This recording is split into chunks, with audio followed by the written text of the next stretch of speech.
योगा सिखाना मेरे लिए भी आसान नहीं था जब मैंने फर्स्ट शुरू किया था। तो आपको भी सेम दिक्कत आ रहा होगा अभी।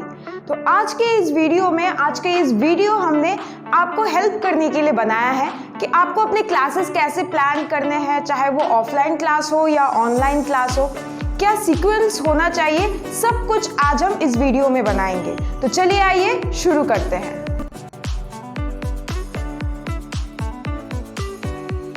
मैं पहले ही आपको बता देती हूँ कि ये जो सीक्वेंस मैं आपको बताने वाली हूँ ये मेरे हिसाब से है। हो सकता है दूसरे लोग दूसरी तरीके से कर रहे हो, कोई भी गलत नहीं है, लेकिन मेरा जो सीक्वेंस है, मेरा जो क्लास प्लानिंग है वो सबसे ईजीएस्ट है। आपको याद होने में भी बहुत आसानी होगी और बहुत ज़्यादा इफेक्टिव और पावरफुल है। आप सभी को पता है कि मेरा खुद का योगा स्टूडियो है और इस फील्ड में मैं प्रोफेशनली लास्ट 6 इयर्स से हूँ। तो लास्ट 6 इयर्स में मैंने जो गेन किया है एक्सपीरियंस, उस हिसाब से मैंने अपने क्लासेस प्लान किए हैं, उस हिसाब से मैं अपने ऑनलाइन क्लासेस भी प्लान करती हूँ। तो उस हिसाब से मैं आपको बताने वाली हूँ आज।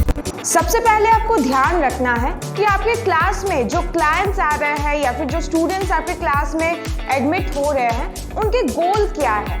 गोल यानी कि जैसे बहुत लोगों का होता है वेट लॉस गोल, बहुत लोगों का होता है वेट गेन करना, बहुतों का होता है diabetes, thyroid, high blood pressure जैसे ऐसे लाइफस्टाइल डिजीजेस को क्योर करना।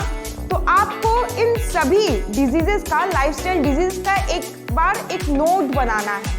ठीक है, सपोज आपके क्लास में अभी 10 आपके क्लाइंट्स अभी एडमिशन उनका हुआ है, तो उनके हिसाब से आप लिखेंगे कि क्लाइंट ए का क्या प्रॉब्लम है या फिर गोल क्या है। ठीक है, ऐसे करके आपने लिख दिया सभी क्लाइंट्स के लाइफस्टाइल डिजीजेस को।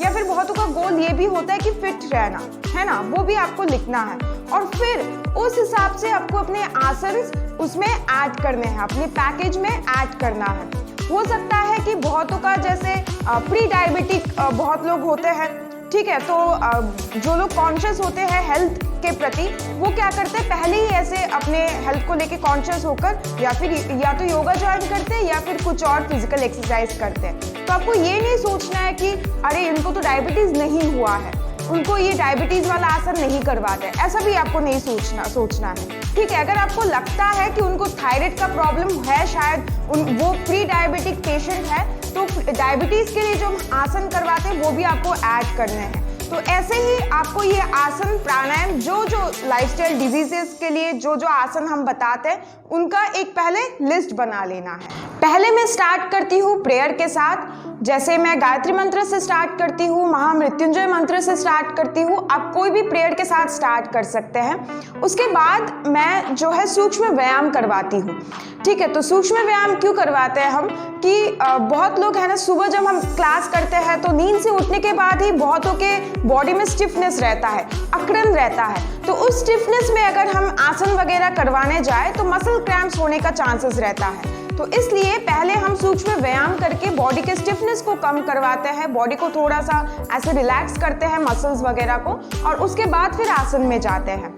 तो सूक्ष्म व्यायाम में मैं नेक एक्सरसाइज करवाती हूँ, शोल्डर एक्सरसाइज करवाती हूँ, आपके रिस्ट के लिए और फिर फिंगर्स के लिए जो एक्सरसाइज है वो सब भी मैं करवाती हूँ। अभी यहाँ जिनको सर्वाइकल का प्रॉब्लम है या फिर जिनको ये फ्रोजन शोल्डर वगैरह का प्रॉब्लम होता है, उनका ये प्रॉब्लम जो है क्योर हो जाता है। तो हम इसलिए सूक्ष्म व्यायाम से ही शुरू करते हैं। उसके बाद हम खड़े होकर आसन करवाते हैं। तो खड़े होकर भी सबसे पहले मैं आसन से ही स्टार्ट नहीं करती, पहले मैं स्ट्रेचिंग करवाती हूँ थोड़ा बहुत। ठीक है, तो स्ट्रेचिंग में जैसे आप ताड़ आसन करवा सकते हो। आप जब ताड़ आसन करते हो तो आपका पूरा बॉडी जो है स्ट्रेच होता है, आपका अपर बॉडी पोर्शन भी और आपका लोअर बॉडी पोर्शन भी। ठीक है, फिर हम तिर्यक ताड़ आसन करवाते हैं। तिर्यक ताड़ासन में भी आपके यहाँ के जो मसल्स है वो स्ट्रेच होते हैं, जिससे आगे चलकर क्रैम्प्स आने के चांसेस नहीं रहते। स्ट्रेचिंग करवाने के बाद हम सूर्य नमस्कार करवाते हैं। सूर्य नमस्कार जो है आपको इंक्लूड करना है, ये होल बॉडी एक्सरसाइज के रूप में माना जाता है, लेकिन आपको ध्यान भी रखना है कि सूर्य नमस्कार के कॉन्ट्रडिक्शंस आपको पहले बताने हैं। कौन ये नहीं कर सकता, क्या क्या सावधानी बरतनी है, सब कुछ आपको पहले बताना है और उसके बाद आप बेनिफिट्स बताएंगे। उसके बाद हम योगिक जॉगिंग करवाते हैं, फॉलोड बाय उत्कट आसन, त्रिकोण आसन, पदहस्तासन, वेरियर पोज, जंपिंग जैक जिसको कदम ताल भी बोलते हैं, स्क्वाट्स करवाते हैं, फिर वृक्षासन भी करवाते हैं। ये सब मैंने कुछ ऐसे आसन के नाम बता दिए जो खड़े होकर मेरे क्लास के हिसाब से ये सब मैं फिट करती हूँ उस पैकेज में। तो आप इसमें और भी आसन ऐड कर सकते हैं, आप इसमें बहुत सारे आसन आप छोड़ भी सकते हैं, ठीक है, अपने क्लास के हिसाब से आपको करना है।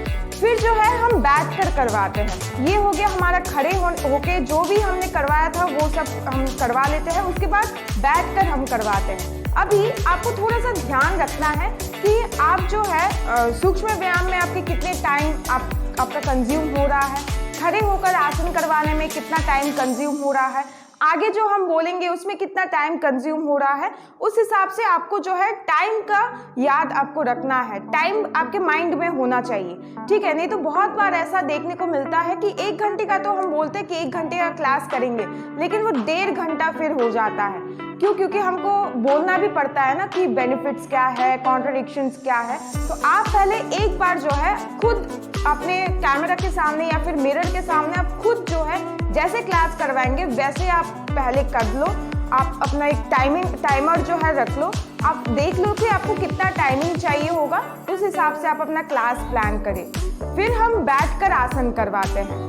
बैठकर आसनों में हम चक्की चालना, फिर पश्चिम उत्तान आसन, स्थित कोणासन, फिर वक्रासन, गोमुखासन, वज्रासन, वज्रासन में बैठकर मंडूकासन, शशकासन, फिर उष्ट्रासन वगैरह हम करवाते हैं। अभी आपको ध्यान रखना है कि हर एक आसन के पहले आपको उस आसन के कॉन्ट्रडिक्शंस पहले बताने हैं और फिर उसके बेनिफिट्स बताने हैं, ठीक है। तो ये बैठकर आसन करवाने के बाद हम लेट कर आसन करवाते हैं। अभी लेटना भी 2 प्रकार के होते हैं, एक होता है पेट के बल और दूसरा होता है पीठ के बल। तो हम पहले पेट के बल लेटाकर आसन करवाते हैं, जिसमें मकर आसन करवाते हैं हम, फिर प्लैंक करवाते हैं, क्योंकि मेरा जो क्लास है उसमें वेट लूज करने के लिए बहुत सारे क्लाइंट्स हैं, तो मैं प्लैंक, स्क्वाट्स, जंपिंग जैक्स वगैरह सब कुछ ऐड कर लेती हूँ। तो प्लैंक के बाद हम धनुरासन, भुजंगासन, फिर आपका शलभासन, ये सब हम करवाते हैं। फिर पीठ के बल हम लेट कर करवाते हैं।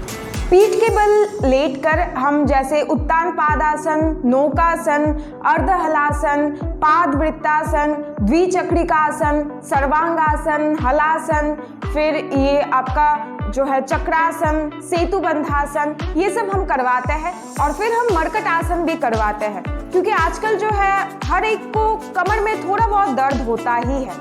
उसके बाद जो है पवन मुक्तासन भी हम करवाते हैं, क्योंकि गैस एसिडिटी का प्रॉब्लम भी लोगों को बहुत ज़्यादा हो रहा है। तो ये जो आसन मैंने बताया है, अर्धहलासन, फिर पाद वृत्तासन, द्विचक्रिकासन वगैरह, इसके बहुत सारे पोजेस होते हैं। तो आपको ध्यान रखना है कि आपको पोज 1 में ही जो है आपके क्लाइंट्स का गोल अचीव हो रहा है या नहीं। अगर नहीं हो रहा है तो आपको पोस्चर 2 में भी जाना है कि नहीं, ठीक है। उस हिसाब से फिर आप पोस्चर 1, पोस्चर 2 करके आप कर सकते हैं उसको। और फिर लास्ट में हम शवासन करवाते हैं। शवासन बहुत ज़्यादा ज़रूरी होता है बॉडी को रिलैक्स करने के लिए, ठीक है। तो लास्ट में आप कुछ भी आप आसन करवा लो, लास्ट में आपको शवासन करवाना है और फिर जो है उनको बोलना है कि आप उठकर बैठ जाओ। मैं जैसे आसन का जो मेरा पार्ट है वो कंप्लीट होने के बाद, शवासन करवाने के बाद मैं प्राणायाम के सेक्शन में आती हूँ। अभी प्राणायाम में जो है हम बहुत सारे प्राणायाम करते हैं, क्योंकि मेरे जो क्लाइंट्स हैं उनको बहुत लोगों को जो है बहुत सारे ऐसे डिजीजेस हैं जो सिर्फ आसन से क्योर नहीं हो सकते। और अगर आपके क्लास में ऐसे भी है जिनको जस्ट फिट रहना है, फिर भी मैं सजेस्ट करूंगी कि आप प्राणायाम जो है रोज करवाएं, ठीक है, क्योंकि प्राणायाम बहुत ज़्यादा ज़रूरी होता है। तो हम जैसे कपालभाति क्रिया से स्टार्ट करते हैं, फिर हम अनुलोम विलोम करवाते हैं, भ्रामरी प्राणायाम, उद्गीत प्राणायाम, और लास्ट में थोड़ा सा मेडिटेशन भी करवाते हैं। अभी इसके बाद हम जो है थायराइड के लिए उज्जयी प्राणायाम भी करवाते हैं, क्योंकि मेरे जो क्लाइंट्स हैं उनको अधिकतर जो फीमेल क्लाइंट्स हैं उनको थायराइडिज्म का प्रॉब्लम है, तो हम उज्जयी प्राणायाम भी करवाते हैं।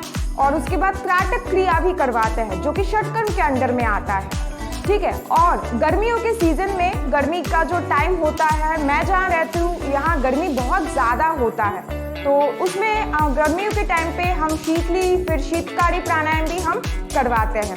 तो ये मेरा प्राणायाम का जो है ये सीक्वेंस हो गया। अभी उस हिसाब से आप भी अपना प्राणायाम का सीक्वेंस जो है आप प्लान कर सकते हो। अभी बहुत लोग क्या करते हैं इसमें कि प्राणायाम में भस्त्रिका से स्टार्ट करते हैं, वो भी अच्छा है, लेकिन मेरा क्या है कि टाइम मैनेजमेंट पे नहीं हो पाता मेरा, इसलिए मैं शवासन में जब मैं उनको लेटाती हूँ तभी मैं उनको बोल देती हूँ कि आप डीप ब्रीदिंग करो, ठीक है। तो उसमें उनका भस्त्रिका प्राणायाम का जो रोल है वो भी प्ले हो जाता है और फिर हम जो है प्राणायाम की सेक्शन में डायरेक्ट कपालभाति से ही स्टार्ट करते हैं। फिर ये प्राणायाम का होने के बाद मैं एक्यूप्रेशर थेरेपी भी उनको करवाती हूँ। मेरे पास 2 एक्यूप्रेशर के फुट मैट्स हैं, उनसे मैं करवाती हूँ। जो किट मैंने लिया है उसमें हाथों के लिए भी जो है वो इंस्ट्रूमेंट्स हैं, वो उन सब से भी मेरे जो क्लाइंट्स हैं वो करते हैं।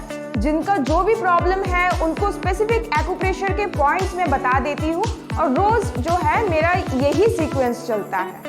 तो ये था मेरी क्लास का प्लान।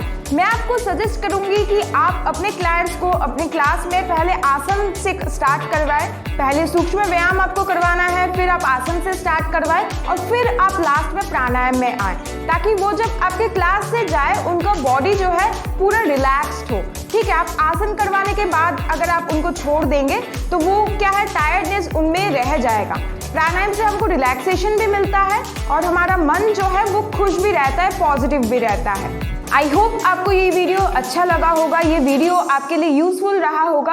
आपको अगर अच्छा लगे तो इसको लाइक ज़रूर कीजिए, अपने दोस्तों के साथ शेयर कीजिए और हमारे चैनल को सब्सक्राइब ज़रूर कीजिए। हम अपने चैनल पर लाइफस्टाइल डिजीज़ के बारे में बात करते हैं, लाइफस्टाइल डिजीज़ को कैसे क्योर कर सकते हैं हम हॉलिस्टिक वे में, उस बारे में बात करते हैं और योगा फील्ड में आप अपना कैरियर कैसे बना सकते हैं उसकी जानकारी भी आपको देते हैं। तो आज के लिए बस इतना ही रखते हैं। धन्यवाद।